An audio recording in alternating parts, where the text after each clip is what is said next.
बेटा ये बताइए कि लास्ट क्लास में हमने क्या किया था।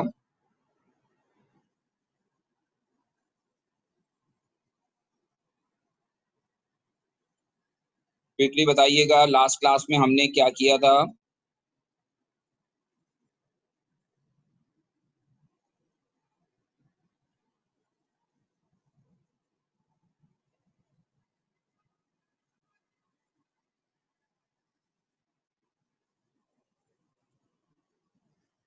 कोई जाग रहा है अगर तो मुझे बता दे please.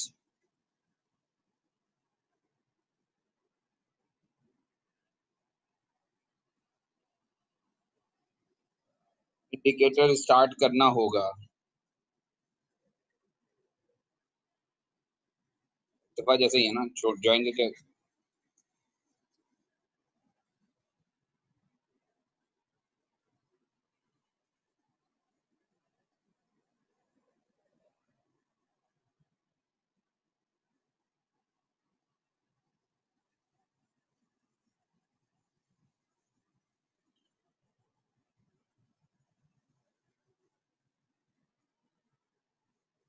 Solve balancing equation. Hera Rahman, ये आपने कौन सा ज्वाइन किया है?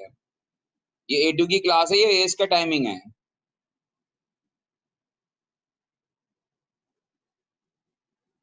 ये बेटा बताइएगा मुझे, टाइमिंग किसकी है, एस की है या A2 की है? Okay fine. ओके यार, ठीक है। A2। ओके फाइन, ठीक है। तो जो है वो इंडिकेटर्स पे आज हमें बात करनी है। देखिए, इंडिकेटर्स आप टाइट्रेशन में यूज करते हैं for identification of and point of titration. और हम आम तौर पर जो इंडिकेटर इस्तेमाल करते हैं या जो अभी हम बात कर रहे हैं वो एसिड बेस्ड टाइट्रेशन के इंडिकेटर्स की बात कर रहे हैं। ठीक है, तो इंडिकेटर्स इटसेल्फ क्या होते हैं? Indicators are weak organic acids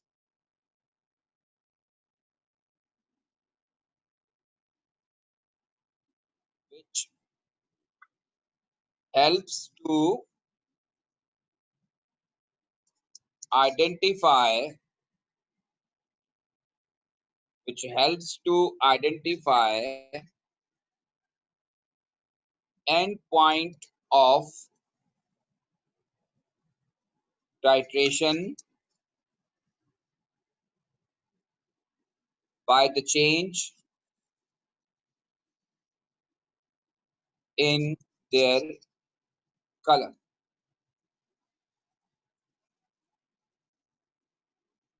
So indicators are weak organic acid which helps to identify end point of titration by the change in their color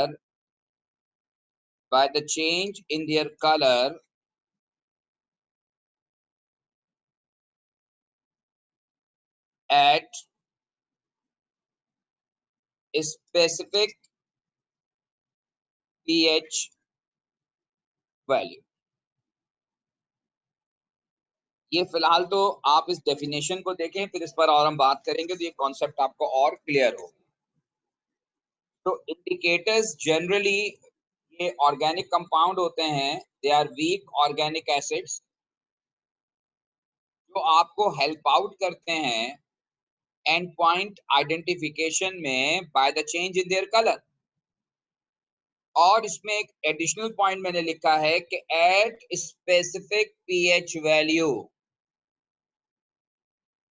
आप जरा सोचिए, आपने एसिड बेस्ड टाइट्रेशन कर रहे हैं, आपने 25 cm cube of acid pipette out किया, flask में डाला, फिर आपने उसमें फ्यू ड्रॉप्स ऑफ फिनोल्फथलीन डाल दिया। सोल्यूशन का कलर कलरलेस है, फिनोल्फथलीन डालने के बाद भी वो कलरलेस है। फिर आपने उसमें अल्कली ऐड करना शुरू किया ब्यूरेट से, और एक वक्त ऐसा आएगा कि जब आपका एंड पॉइंट आएगा तो आपको याद होगा कि एंड पॉइंट पर पीएच अचानक एसिडिक से अल्कलाइन हो जाएगी, पीएच शार्पली इंक्रीज करेगी और जब पीएच शार्पली इंक्रीज करेगी जैसे ही, उसी के दौरान जो इंडिकेटर है वो अपना कलर चेंज कर देता है। क्यों चेंज करता है ये अभी मैं डिस्कस करूंगा, लेकिन फिनोमेना मैं आपको समझा रहा हूं कि इंडिकेटर का फिनोमेना क्या है। कि एक खास पीएच रेंज के अंदर, एक खास पीएच वैल्यू पर इंडिकेटर क्या करता है कि अपना कलर चेंज कर देता है, और जैसे ही कलर चेंज होता है आप फौरन समझ जाते हैं कि एंड पॉइंट आ गया है। और हम जो इंडिकेटर सेलेक्ट करते हैं ये देखकर सेलेक्ट करते हैं कि वो अपना कलर उसी रेंज के अंदर चेंज करेगा जिस रेंज के अंदर हमारा शार्प इंक्रीज या डिक्रीज इन पीएच आ रहा है। तो इंडिकेटर्स जो होते हैं ये दो मुख्तलिफ कलर शो करते हैं, या तीन मुख्तलिफ कलर भी हो सकते हैं, चार मुख्तलिफ कलर भी हो सकते हैं इंडिकेटर्स के। अब मुख्तलिफ इंडिकेटर की मुख्तलिफ कहानी है, बट जनरली जो आप इंडिकेटर इस्तेमाल करते हैं वो इंडिकेटर जो है वो एक फॉर्म में एक कलर शो करते हैं, दूसरी फॉर्म में दूसरा कलर शो करते हैं। तो जिस वक्त एंड पॉइंट ऑफ टाइट्रेशन आ जाता है उस स्टेज पर वो अपना कलर चेंज कर देते हैं, और जैसे ही कलर चेंज होता है आप मजीद अल्कली ऐड करना बंद कर देते हैं, क्योंकि आपको पता चल चुका है कि इंडिकेटर के कलर चेंज होने का मतलब ये है कि वो शार्प इंक्रीज आ चुका है। वो शार्प इंक्रीज आने का मतलब ये है कि एंड पॉइंट ऑफ टाइट्रेशन आ चुका है। वो जो हमने टाइट्रेशन कर्व या पीएच कर्व डिस्कस किए थे उसी की मदद से हम इंडिकेटर सेलेक्ट करते हैं। इंडिकेटर का सिलेक्शन कि कौन सी टाइट्रेशन में कौन सा इंडिकेटर इस्तेमाल होगा बड़ा इंपॉर्टेंट रोल प्ले करता है।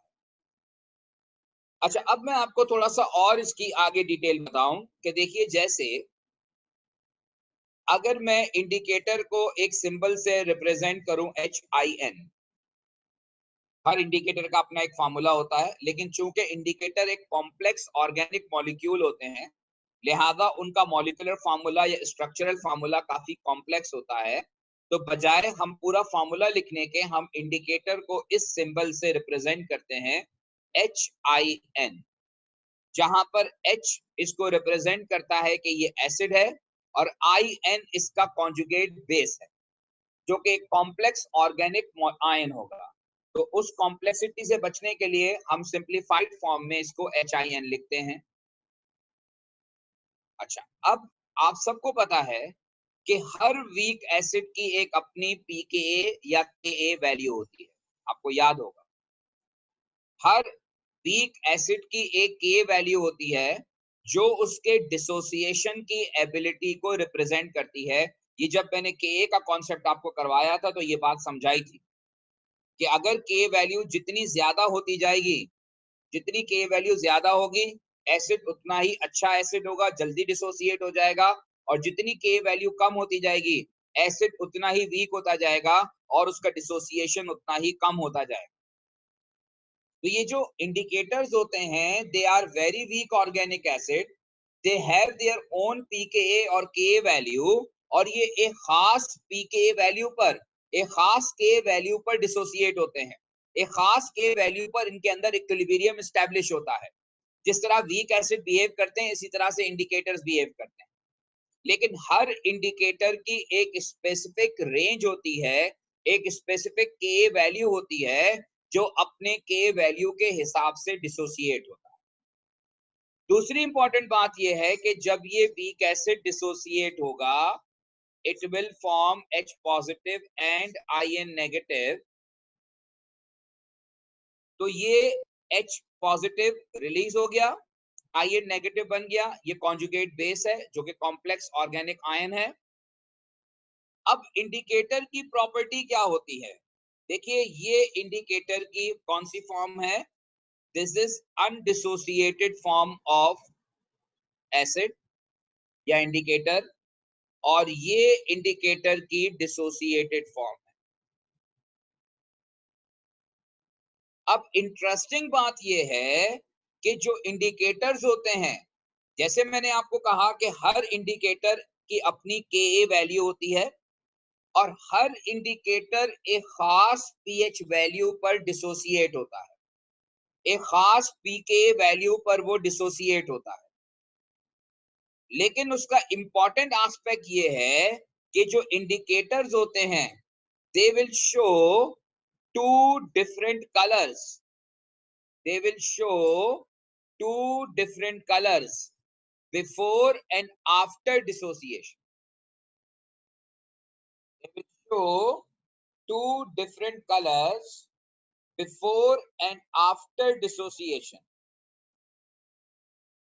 यानी डिसोसिएट होने से पहले उनका कलर कुछ और होता है और डिसोसिएट होने के बाद उनका कलर कुछ और होता है, लेकिन वो हर वक्त डिसोसिएट नहीं होते। हर इंडिकेटर की एक खास पीएच वैल्यू होती है, एक खास पीके वैल्यू होती है जिस पर वो डिसोसिएट होता है, और जैसे ही वो डिसोसिएट होता है वो कलर चेंज हो जाता है। जैसे फिनोल्फथलीन के बारे में मैं बताऊं आपको कि आपने फिनोल्फथलीन डाला था ग्लास के अंदर जिसमें एसिड पहले से मौजूद है। अब आप जब अल्कली ऐड करना शुरू करेंगे तो वहां पर मौजूद जो स्ट्रॉन्ग एसिड है वो अल्कली से रिएक्ट करता रहेगा, और एक वक्त ऐसा आएगा कि जब पीएच शार्पली इंक्रीज करेगी एंड पॉइंट पर फ्रॉम एसिडिक टू अल्कलाइन, तो जिस वक्त वो एसिडिक से अल्कलाइन होगी पीएच, उसी के दौरान किसी स्टेज पर वो इंडिकेटर डिसोसिएट हो जाएगा, और जब वो डिसोसिएट होगा तो जो पहले सॉल्यूशन कलरलेस था अब वो कलरलेस से रेड या पिंक हो जाता है, और जिस स्टेज पे कलर पिंक होता है आपको फौरन समझ में आ जाता है कि एंड पॉइंट आ चुका है, यानी कि वो शार्प इंक्रीज इन पीएच हो चुका है, यानी एंड पॉइंट आ चुका है। इसका मतलब है मजीद अल्कली ऐड करने की जरूरत नहीं है, यहीं पर रिएक्शन स्टॉप हो। होपफुली आपको मेरी बात कुछ समझ में आई होगी। इंडिकेटर थोड़ा सा कॉम्प्लिकेटेड कॉन्सेप्ट है, it takes some time to understand, लेकिन अगर आपको ये बेसिक बात मेरी समझ में आ गई तो होपफुली आपको जो है वो आगे की चीजें समझने में आसानी होगी। लेकिन अगर आपको लगता है कि इस स्टेज पर कोई इश्यू है, आपको कोई बात ऐसी जो क्लियर नहीं है, तो प्लीज आस्क।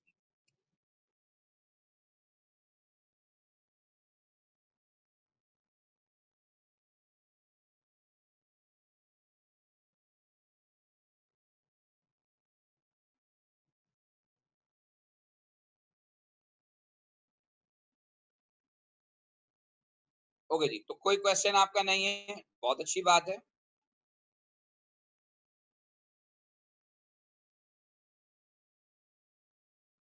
इंडिकेटर का डिसोसिएशन में मैंने ये बताया कि देखें हर इंडिकेटर की अपनी के वैल्यू होती है, क्योंकि आपको पता है कि हर वीक एसिड जो होता है उसकी अपनी के वैल्यू होती है या पीके वैल्यू होती है। अब हर इंडिकेटर एक खास पीएच वैल्यू पर डिसोसिएट होता है। जैसे फर्ज करें एक इंडिकेटर है, उसकी पीके वैल्यू जो है वो 5.6 है फर्ज करें। इसका मतलब ये है कि जब सॉल्यूशन की पीएच 5.6 पे पहुंचेगी तो वो इंडिकेटर डिसोसिएट हो जाएगा। लेकिन एक और इंडिकेटर है उसकी पीके वैल्यू 8.5 है, तो 5.8 वाला डिसोसिएट हो जाएगा, लेकिन अगर वहां पर 8.5 वाला भी मौजूद है तो वो इंडिकेटर डिसोसिएट नहीं होगा, क्योंकि उसकी के वैल्यू जो है वो 8.5 है। वो 8.5 जब सॉल्यूशन की पीएच पहुंचेगी तो वो उस पीएच पे डिसोसिएट होगा। हर इंडिकेटर एक खास पीएच पे डिसोसिएट होता है, इसलिए हम अपनी रिक्वायरमेंट के मुताबिक इंडिकेटर सेलेक्ट करते हैं। हम अपनी रिक्वायरमेंट के मुताबिक इंडिकेटर सेलेक्ट करते हैं, और इंडिकेटर जो सूटेबल इंडिकेटर होता है वो इंडिकेटर होता है जो उस वक्त अपना कलर चेंज करे जब पीएच शार्पली इंक्रीज करती है। आपको याद होगा मैंने कहा था कि स्ट्रॉन्ग एसिड और स्ट्रॉन्ग बेस के केस में जो हमारे टर्निंग पॉइंट थे वो 3.5 और 10.5 थे, कि पीएच शार्पली इंक्रीज करती है 3.5 से 10.5 तक। इसका मतलब यह है कि स्ट्रॉन्ग एसिड और स्ट्रॉन्ग बेस की टाइट्रेशन में हर वो इंडिकेटर सूटेबल होगा जो अपना कलर चेंज करेगा या जो डिसोसिएट होगा, क्योंकि जब डिसोसिएट होगा तो कलर चेंज करेगा। तो हर वो इंडिकेटर जो है वो सूटेबल होगा जो अपना कलर चेंज करेगा विद इन दैट रेंज, कौन सी रेंज? जहां पर पीएच शार्पली इंक्रीज करती। होपफुली आपको मेरी बात समझ में आ गई हो। अब मैं आपको यहां पे बताता हूं कि how would you select a suitable indicator. Selection of suitable indicator कैसे होता है, आप कैसे सुटेबल इंडिकेटर किसी भी टाइट्रेशन के लिए सेलेक्ट करते हैं। तो सुटेबल इंडिकेटर वो होता है, द इंडिकेटर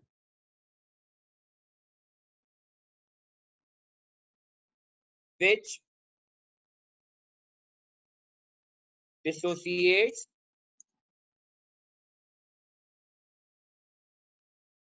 dissociate का मतलब क्या है कि वो अपना कलर चेंज करेगा। तो the indicator which dissociates in the range where pH is sharply changed.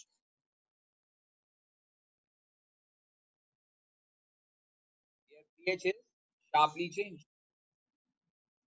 अब इस बात को जरा सामने रखिए अपने, और मैं आपके सामने एक टाइट्रेशन कर्व बना रहा हूं पीएच और, फर्ज कीजिए ये है वॉल्यूम ऑफ एसिड के दरमियान, sorry volume of alkali.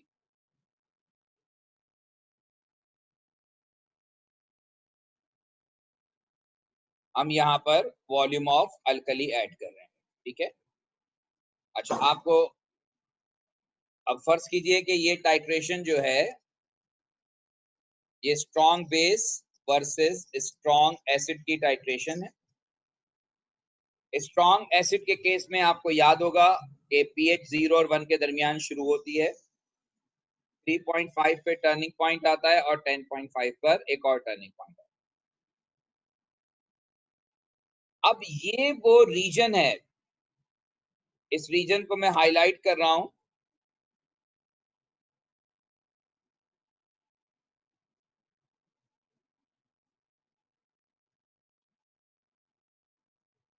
This is the region where pH is sharply increased, और इस रीजन को हम कहते हैं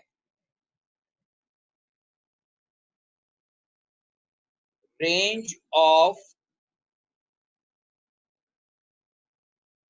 सुटेबल इंडिकेटर। इसका मतलब ये हुआ कि स्ट्रॉन्ग बेस और स्ट्रॉन्ग एसिड की टाइट्रेशन में वो इंडिकेटर सुटेबल होगा जिसकी पीकेए वैल्यू और पीएच रेंज वैल्यू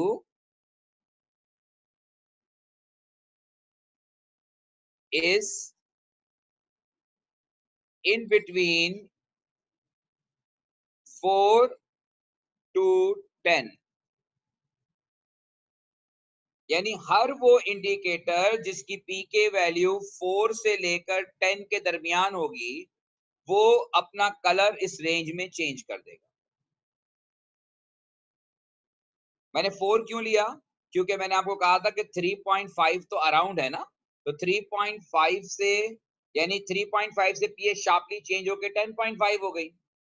तो हर वो इंडिकेटर जो इस रेंज के अंदर अपना कलर चेंज करेगा,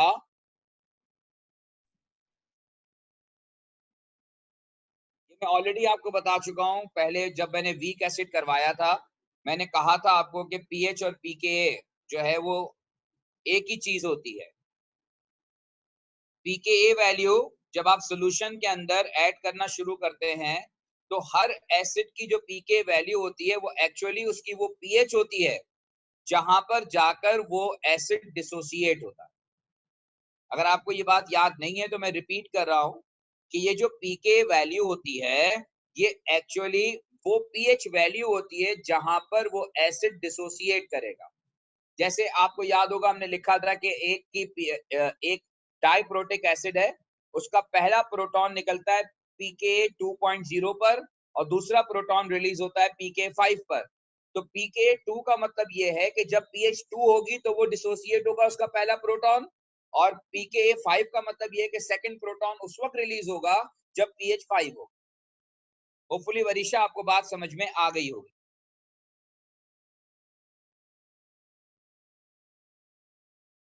अगर कोई प्रॉब्लम है तो बताइए मुझे। तो अब अगर मैं आपको यहाँ एक एग्जांपल दूं कि एक इंडिकेटर ए है, एक इंडिकेटर बी है और एक इंडिकेटर सी है, और आपको एग्जामिनर कहता है कि पीएच रेंज, आपको एग्जामिनर कहता है पीएच रेंज, इसी टाइप का सवाल आएगा पेपर के अंदर कि आपको एग्जामिनर पीएच रेंज देगा। जैसे ए की उसने इंडिकेटर ए की रेंज दे दी कि 1 से लेकर 1.5, इंडिकेटर बी की रेंज दे दी 11.5 से 12, और इंडिकेटर सी की जो है वो रेंज दे दी आपको 4.5 से 5.2। अब आपको एग्जामिनर कहता है कि ये टाइट्रेशन कर्व है और आप बताइए कि इस टाइट्रेशन कर्व के लिए सूटेबल इंडिकेटर कौन सा होगा।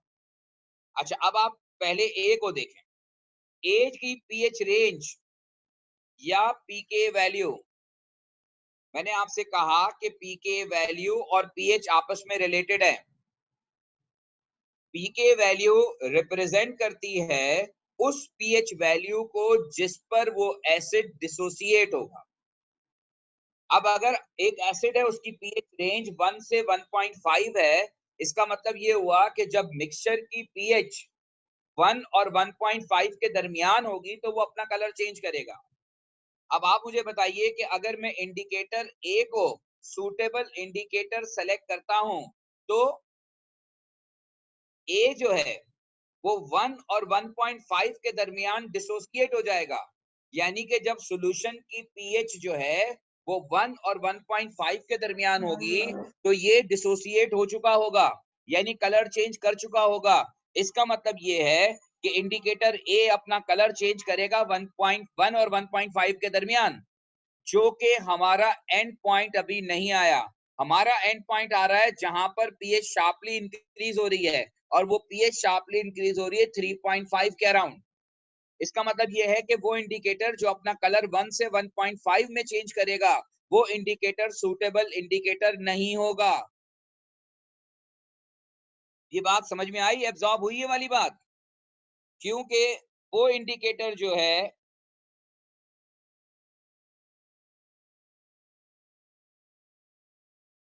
वो इंडिकेटर इस रेंज के अंदर अपना कलर चेंज करता है, येलो जो मैंने मार्क किया है।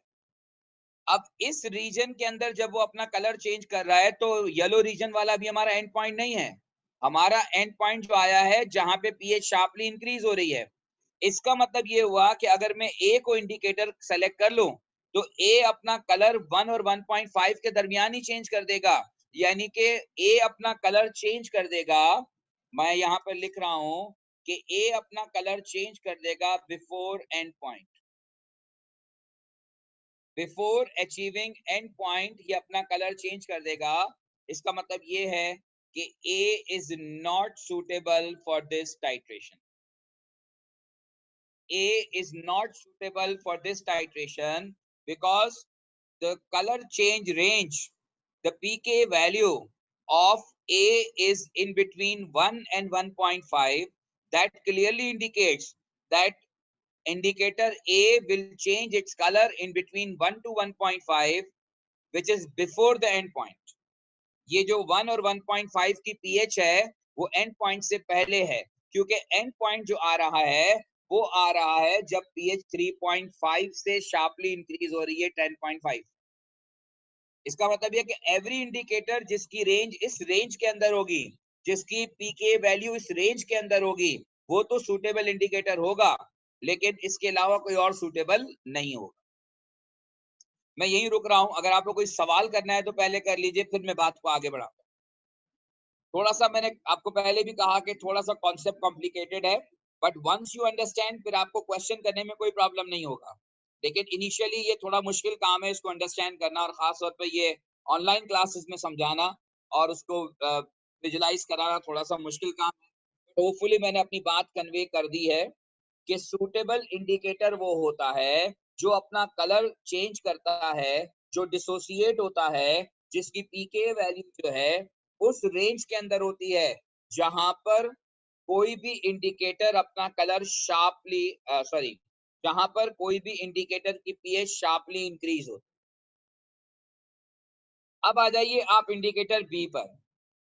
इंडिकेटर बी को हम सूटेबल इंडिकेटर क्यों कंसीडर नहीं करेंगे? इंडिकेटर बी जो है, अब मैं उसको मार्क करता हूं,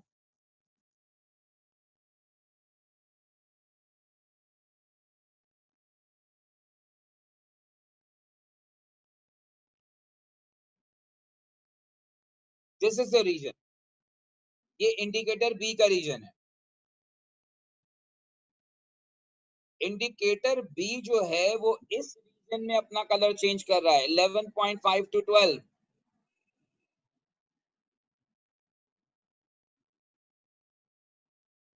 जी, कलर चेंज बिल्कुल।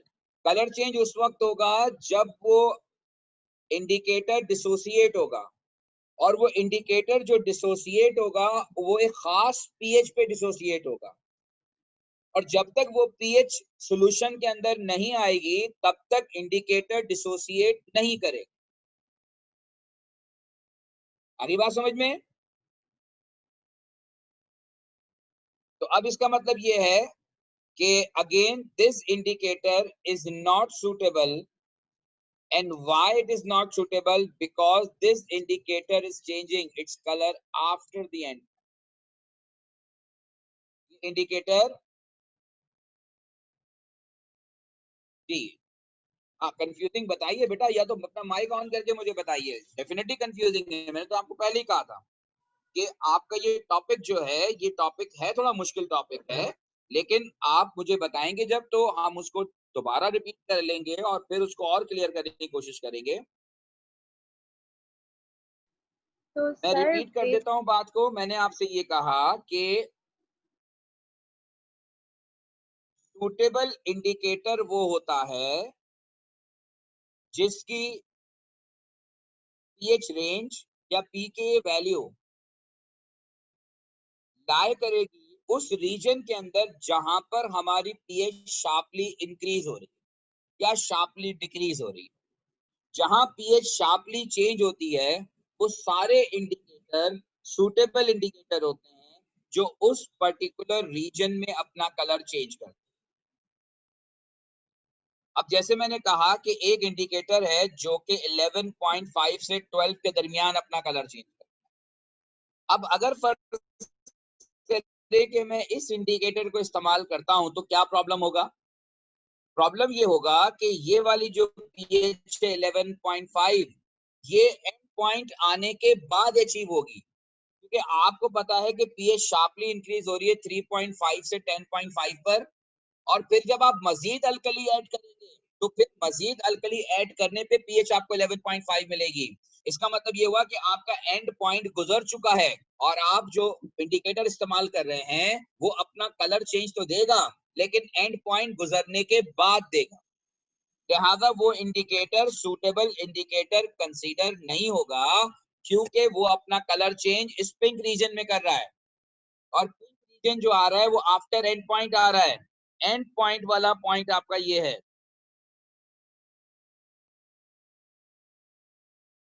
ये है एंड पॉइंट वाला रीजन। तो इस वॉल्यूम पे एंड पॉइंट आ रहा है, अब ये कर रहा है इस वॉल्यूम पे अपना कलर चेंज, यानी एंड पॉइंट से आगे जाके अपना कलर चेंज कर रहा है। तो सूटेबल इंडिकेटर के लिए ये जरूरी है कि उसकी जो पीएच वैल्यू या उसकी जो पीएच रेंज आपको गिवन हो, या जो उसकी पीके वैल्यू आपको गिवन हो, वो उस पोर्शन के अंदर लाया करती हो जहां पर पीएच शार्पली इंक्रीज या डिक्रीज करती है।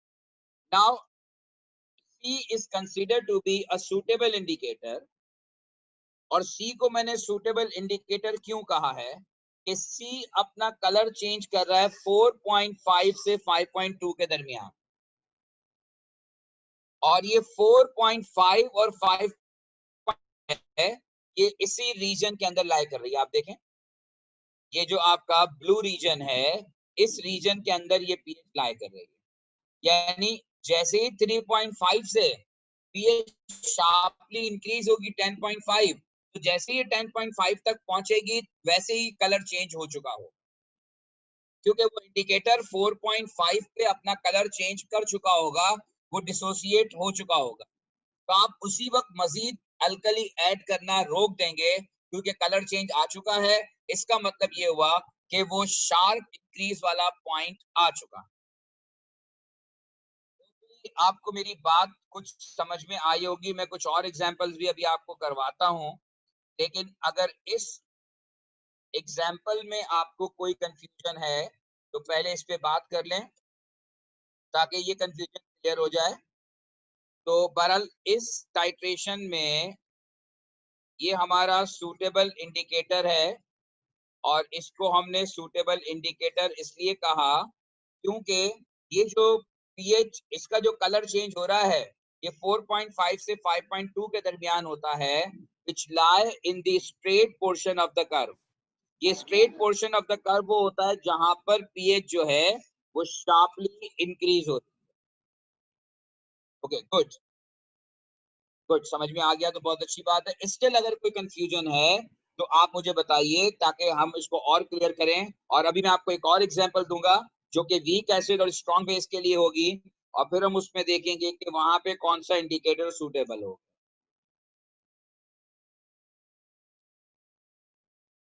राइट जी, अब मैं अगला जो कर्व बना रहा हूं, this is for strong base and weak acid. अब स्ट्रॉन्ग बेस और वीक एसिड का कर्व हम ऑलरेडी डिस्कस कर चुके हैं, टाइट्रेशन कर्व।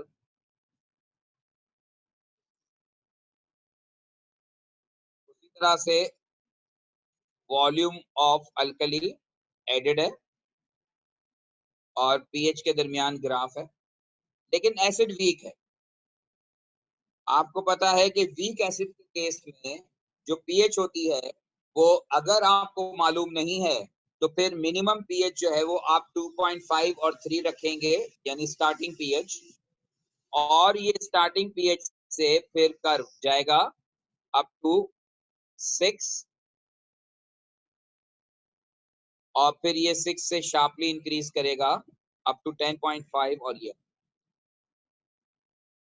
अब आप देखिए कि ये वो रीजन है जहां पर ये सूटेबल इंडिकेटर की रेंज है।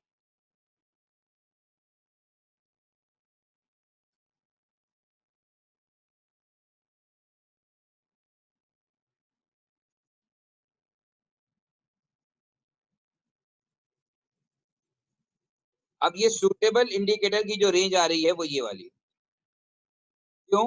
इसलिए कि वीक एसिड के केस में पीएच जो शार्पली इंक्रीज करती है, पीएच शार्पली इंक्रीज करती है फ्रॉम 6 टू 10.5।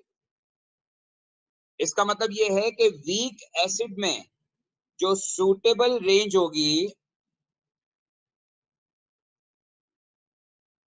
ये है सूटेबल इंडिकेटर की रेंज, और वो रेंज क्या है? It should be from 6 to 10.5। लेकिन हम एहतियातन 6 वाला भी नहीं लेंगे क्योंकि अराउंड 6 टर्निंग पॉइंट आता है। तो बहुत बेहतर ये है कि आप वो इंडिकेटर सेलेक्ट करें जिसकी पीके वैल्यू 6 से अबव हो और 10.5 से नीचे नीचे हो, तो वो आइडियल इंडिकेटर होगा इस पर्टिकुलर टाइट्रेशन। अच्छा, अब आप मुझे बताइए कि ये जो ऊपर मैंने 3 इंडिकेटर्स लिखे थे, इन तीनों में से कोई ऐसा इंडिकेटर जो इस टाइट्रेशन के लिए सूटेबल हो?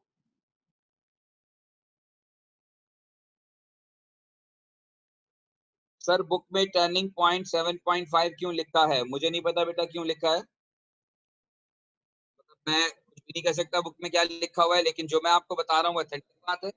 और 7.5 में हो सकता है कि कोई और बात उन्होंने की हो, वो किसी स्पेसिफिक एग्जाम्पल पे बात कर रहे हो। हम जनरलाइज बात कर रहे हैं, हम जनरलाइज बात कर रहे हैं। हमने ये कहा अराउंड 6.5, मैंने ये भी नहीं कहा था कि एग्जैक्टली 6.5। अराउंड 6.5 का मतलब है ये तो इससे थोड़ा ज्यादा भी हो सकता है, इससे थोड़ा सा कम भी हो सकता है। और अगर कोई स्पेसिफिक केस में एग्जामिनर वहां ये पेपर बुक के अंदर डिस्कस किया हुआ है तो वो एक अलग बात है।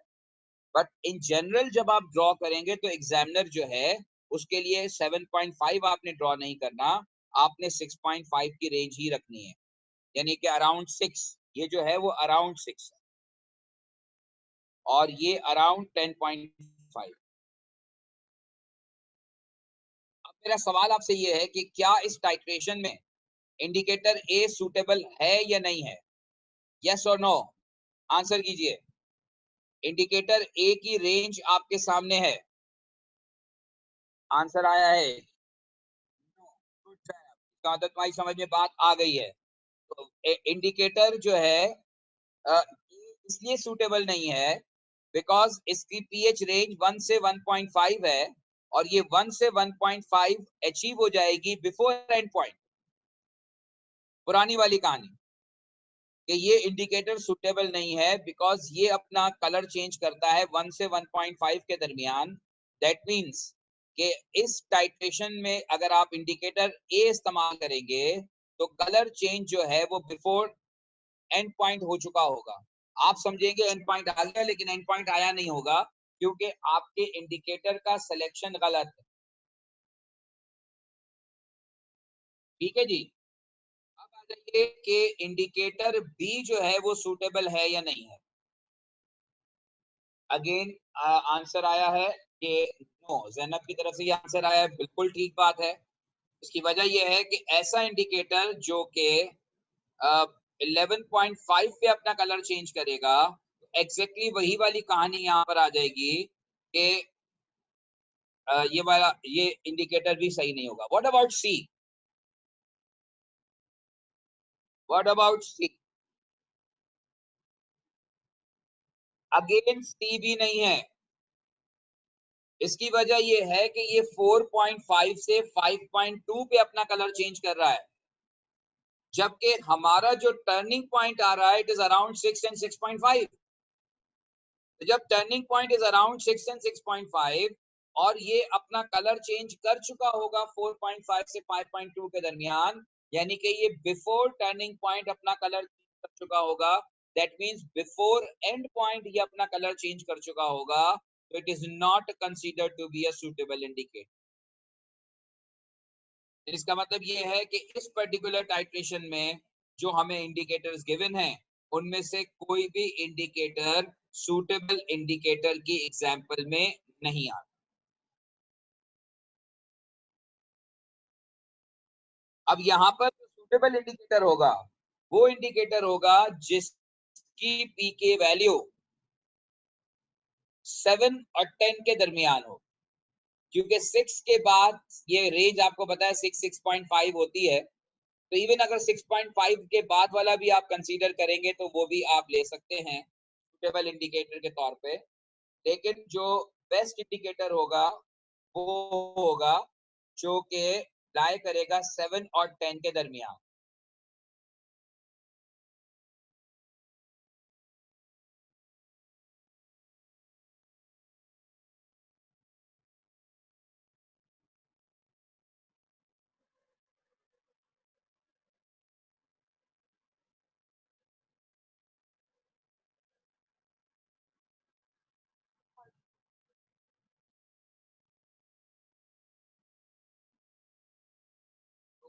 तो होपफुली आपको मेरी बात समझ में आ गई होगी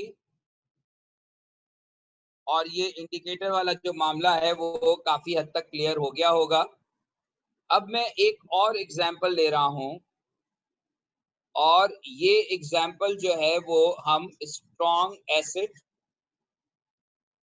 और वीक बेस की ले रहे हैं।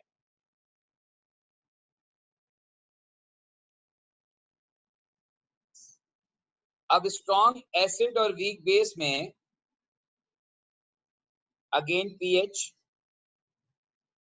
और सपोज हमने again volume of base add किया है फ्रॉम ब्यूरेट। अब अगर आपका एसिड स्ट्रॉन्ग है तो ये उसी तरह 0-1 के दरमियान शुरू होगा।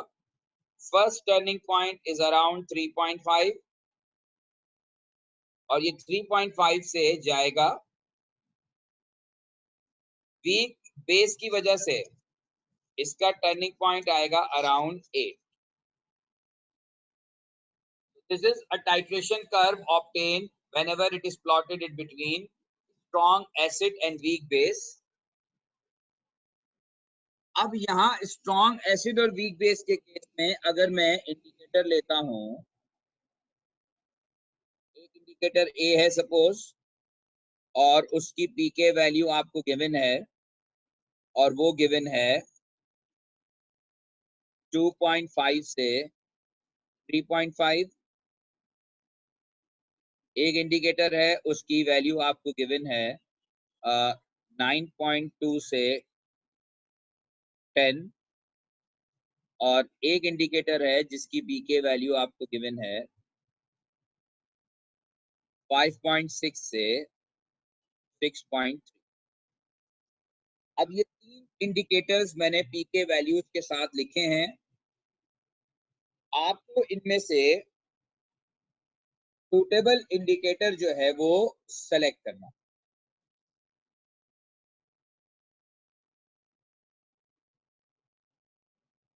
अब ये मेहर अली ने सेलेक्ट किया सी और अरहम ने सेलेक्ट किया ए। अरहम आप बेटा मुझे बताइए आपने ए क्यों सेलेक्ट किया? अगर आप ए सेलेक्ट करते हैं तो ए की जो पीके वैल्यू है ये अपना कलर 2.5 और 3.5 के दरमियान चेंज कर देगा, जबकि आपका टर्निंग पॉइंट आता ही अराउंड 3.5 है। तो अगर इस इंडिकेटर ने 2.5 पे अपना कलर चेंज कर दिया तो अल्टीमेटली कलर चेंज करने का मतलब ये है कि ये एंड पॉइंट से पहले अपना कलर चेंज कर देगा। तो A would not be a suitable choice. A suitable choice नहीं है, और ए इसलिए सूटेबल चॉइस नहीं है कि ए जो है वो 2.5 पे अपना कलर चेंज करना शुरू कर देगा, and that is before end point of titration, क्योंकि पीएच शार्पली इंक्रीज करती है अराउंड 3.5। तो 3.5 से पहले ही कलर चेंज हो चुका होगा, बिकॉज वो कलर चेंज करना शुरू कर देगा 2.5 से। तो अगेन आप मिसलीड होंगे, अगेन आपका सिलेक्शन रॉन्ग हो जाएगा, क्योंकि आपने गलत इंडिकेटर जो है वो सेलेक्ट किया होगा। एंड पॉइंट जो है आपका नहीं आएगा, उससे पहले कलर चेंज आएगा। सिमिलरली इंडिकेटर बी के बारे में अगर हम बात करें तो इंडिकेटर बी जो है ये भी सूटेबल नहीं है, क्योंकि ये अपना कलर 9.2 पे चेंज कर रहा है, जबकि पीएच 9.2 तो बाद में अचीव होगी, क्योंकि वीक बेस के केस में टर्निंग पॉइंट इज अराउंड 8। तो 8 पीएच शार्पली चेंज हो चुकी होगी 3.5 से 8 पर। इस रेंज के दरमियान जो भी इंडिकेटर होगा वो सूटेबल होगा। तो again that would be 5.6 to 6.3।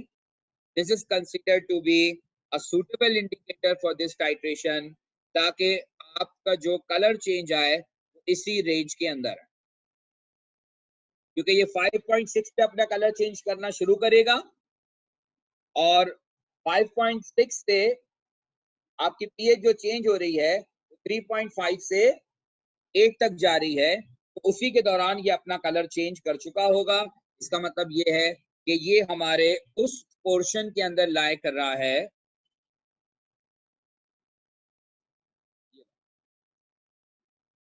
इस पोर्शन के अंदर लाई कर।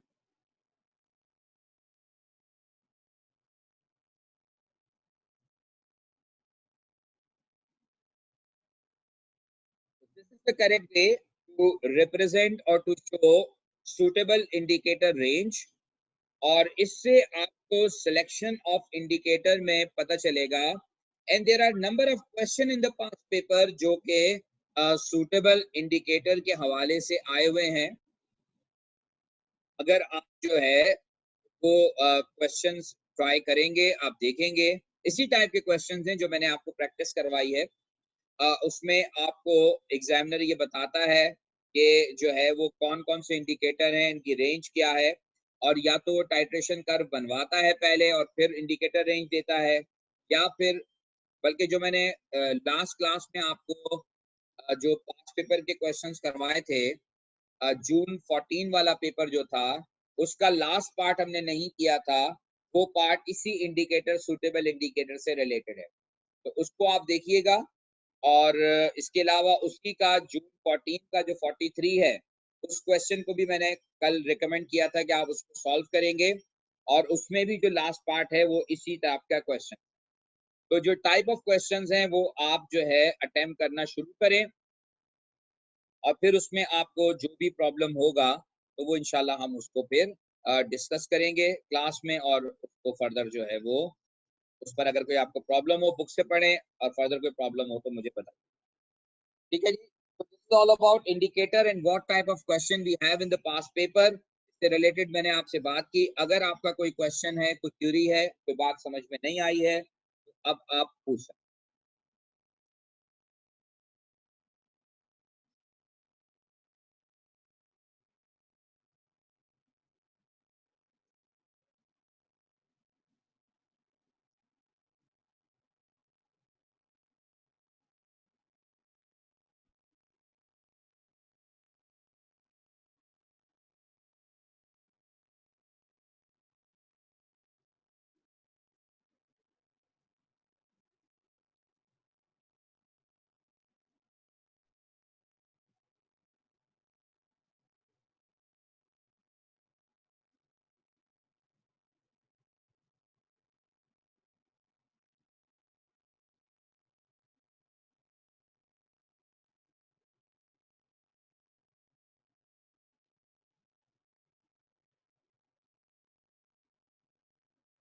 तो कोई क्वेश्चन आया है?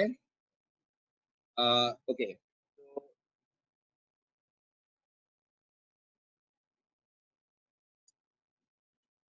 today's topic is indicator.